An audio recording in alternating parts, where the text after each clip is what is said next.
Salut, c'est Van Geek pour une chrono critique du film Backroom. Alors, qu'est-ce que j'en ai pensé? On va dire que c'est compliqué comme le film. Donc, je vais vous faire un résumé. C'est un mec qui est black, qui voit MC et il découvre un passage dans un endroit bizarre qui mène dans un espèce d'un petit space, d'espace géant et tout machin. Il emmène 2 personnes dedans et voilà. Je vous en dis pas plus, ce sera la partie no spoil. Et alors apparemment ce film c'est basé sur un phénomène internet, je sais pas quoi, tout le monde en parle sur internet, ça fait un super buzz. C'est un film d'ambiance où ça joue vraiment sur l'ambiance, il n'y a pas un budget de fou, c'est pas un film d'horreur, gore ni quoi que ce soit. C'est plutôt un bon film, hein, mais auquel on comprend quasiment rien. Enfin, je pense que c'est un film qu'il faut voir 2 fois, très honnêtement. Et c'est plutôt bien réalisé. On voit que c'est un petit budget quand même parce que c'est fauché, mais à la fois ça se voit pas tant que ça. C'est assez étonnant. Ça a l'intelligence de pas comment dire, de pas avoir trop d'ambition par rapport à son budget. Voilà, c'est ce que je dirais. C'est essentiellement un film sur l'ambiance, sur la pesanteur, le vide et un aspect psychologique, étant donné que c'est une relation entre un patient et son psy. Mais c'est plus compliqué que ça. Donc voilà, est-ce que je vous le recommande ou pas? Si vous aimez les films d'horreur auxquels on comprend pas grand chose, voire quasiment rien, parce que je vous dévoile pas la fin, mais c'est encore pire quand vous arrivez à la fin du film, vous avez encore moins compris. Et c'est ce qui est intéressant, parce que effectivement maintenant beaucoup de gens reprochent qu'on veut mettre trop de lore, trop expliquer, trop voilà. Après on verra s'il y a une suite ou quoi que ce soit. Ce genre de film ça doit vraiment pas être un film à suite, à licence. Si jamais ça le devenait, je pense que ça détruirait tout son intérêt. Bon alors petit détail, dans le film au début il y a des espèces de personnes dans des combinaisons jaunes, anti-atomiques ou je sais pas quoi là, d'isolation pour éviter les bactéries. On sait pas qui ils sont ou quoi que ce soit. Et voilà. Donc maintenant je vais vous spoiler parce qu'en fait si on vous ne spoil pas le film et qu'on vous raconte le ressenti, moi je vous dirais que c'est un film sensoriel, vraiment spécial, très troublant, avec un univers vraiment angoissant et pesant. Mais moi franchement il n'y a pas une fraction de seconde où j'ai sursauté, où j'ai eu peur. J'ai l'impression que c'est pas un film qui fait peur ni quoi que ce soit. Après c'est selon les angoisses de chacun. Chaque film d'horreur n'a pas le même impact sur les gens. Donc voilà, mais je vous le recommanderais, c'est très spécial. Alors vous pouvez trouver ça très long parce que c'est quand même vraiment sensoriel ou assez court. C'est vraiment un film, soit vous rentrez dedans, soit vous allez décrocher très vite, vous emmerder et vous dire mais putain qu'est-ce que je regarde, c'est complètement n'importe quoi. Voilà. Bon alors maintenant je vais vous spoiler. Donc ce mec va régulièrement voir sa psy, sa femme l'a quitté, il est architecte mais il bossait dans un magasin de meubles, enfin on ne sait pas s'il bossait, c'est ce que peut-être bossait ou bosse encore, enfin c'est très très bizarre.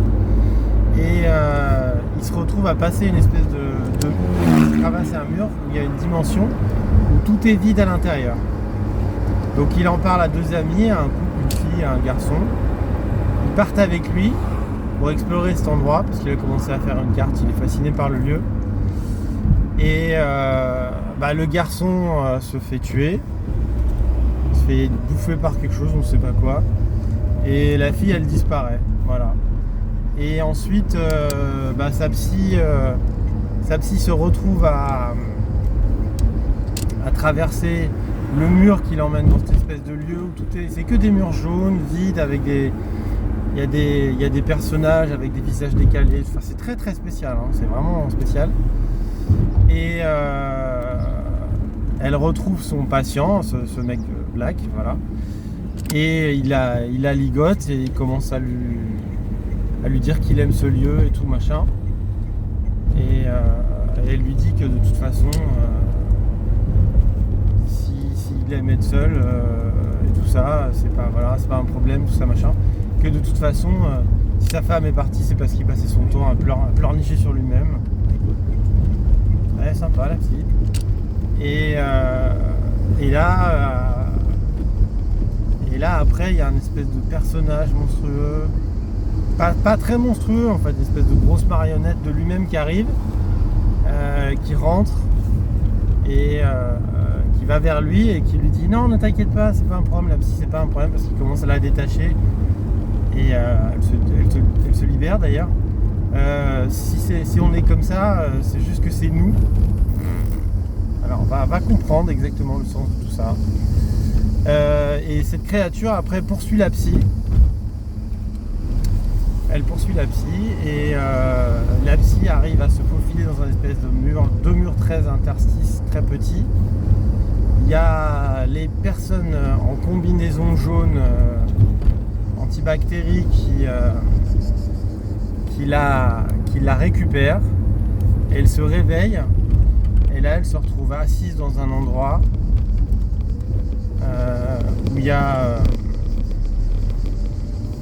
une personne qui lui demande est-ce que vous reconnaissez cet individu, et elle demande qu'est-ce que c'est que tout ça, machin, patin couffin. Et la conclusion du film c'est le mec ne sait pas, et avec ce groupe de gens il est en train de cartographier le lieu. Et donc voilà, et la conclusion du film c'est comment vous décririez ce lieu, et elle dit en fait c'est comme si on vous demandait d'expliquer ce qu'est un chien à quelqu'un qui ne sait pas ce que c'est et qui n'a pas la moindre idée de ce que c'est, et de le dessiner pour lui expliquer, ou qui vous le dessine lui. Voilà. Et le film se termine sur le fait qu'il y a un personnage comme la psy qui est dans la pièce, dans cet endroit bizarre où il y a des personnes avec des visages décomposés, avec 3 yeux, machin, tout ça. Et voilà. Il y a aussi un moment où la psy, on la retrouve dans un espèce d'hôpital, ce qui peut suggérer qu'elle est folle. Et le film s'arrête là-dessus. Voilà. Donc il y a une espèce d'organisation, de corporation qui essaye de comprendre ce lieu, et le mec qui en parle est fasciné par ça. Apparemment ce serait la clé de plein de choses. Quoi, on ne sait pas. Donc voilà. Alors si vous voulez voir des films avec une réponse précise sur un mystère, vous savez quoi, n'allez pas voir ce film. Vous allez être frustré, dégoûté. Il faut vraiment prendre entre guillemets le délire comme il est, pas se poser de questions. Et voilà, donc c'est vraiment un film d'ambiance, d'univers. Si vous rentrez pas dedans, honnêtement, c'est possible que vous sortiez de la salle au bout d'une demi-heure parce que vous vous êtes fait chier, que vous comprenez rien. C'est vraiment pas un film qui vous prend par la main. Voilà. Donc c'était la critique de Backroom 2026, et c'était Van Geek et sa chemise, Rick et Morty. Et abonnez-vous, likez, blablabla, tout ça. J'oublie tout le temps de le dire, mais ce serait sympa. Voilà. Allez, bonne soirée.